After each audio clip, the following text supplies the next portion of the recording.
bia kamal ka no online TV channel. Bana rwach karimandana loin kol fangakan wale.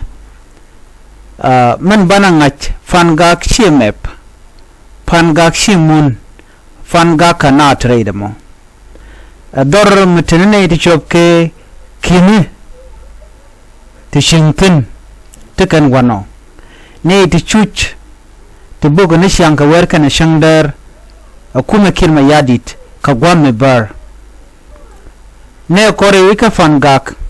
Sikan violent midhit. Sikan ajak. Chane ringwan chaka joj. Murai kona tama. Family nishushka kabot. Gwad mi chaka buktin ka helicopteri. Akuma kirma yadit. Achonyu bej.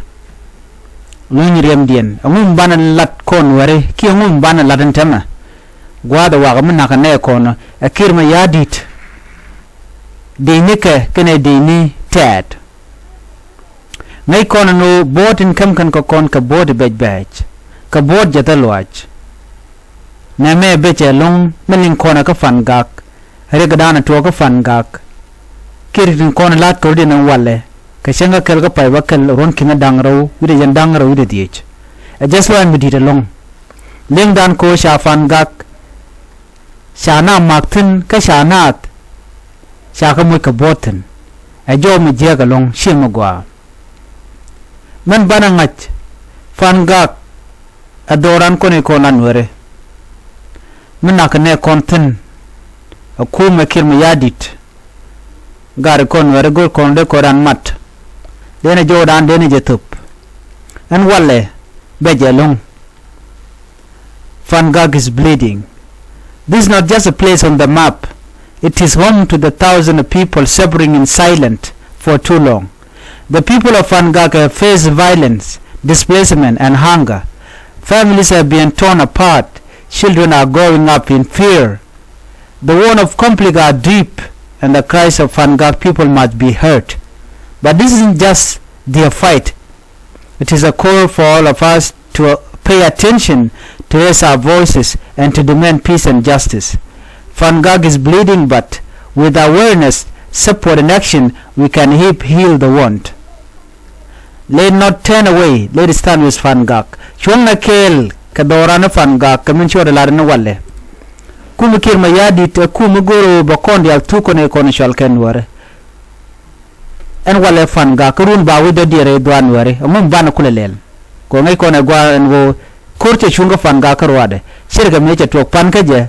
Ka lumushuk kanti. Kache tuoka nasir ka gwa sedan. Ka tuoka bere wik kama yom.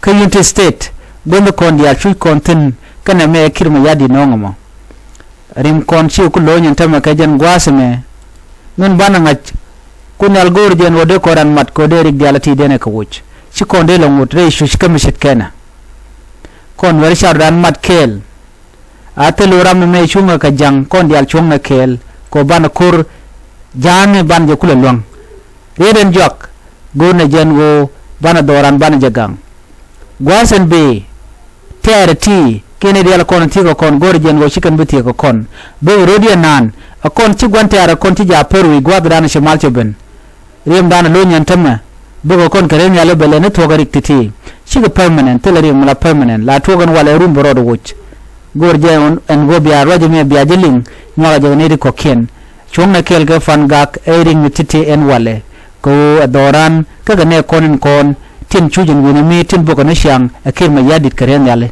adwalien nugu yena adwalien kan wari hajen bokan kon keje kani de kon boko kon biya na jeno tude shal ka Johnson lo nya teten to mate ka gwat de kon ga jeka ka dara gwalong ko de kon de ka thok gen jora go de lar kon me biya ta kamal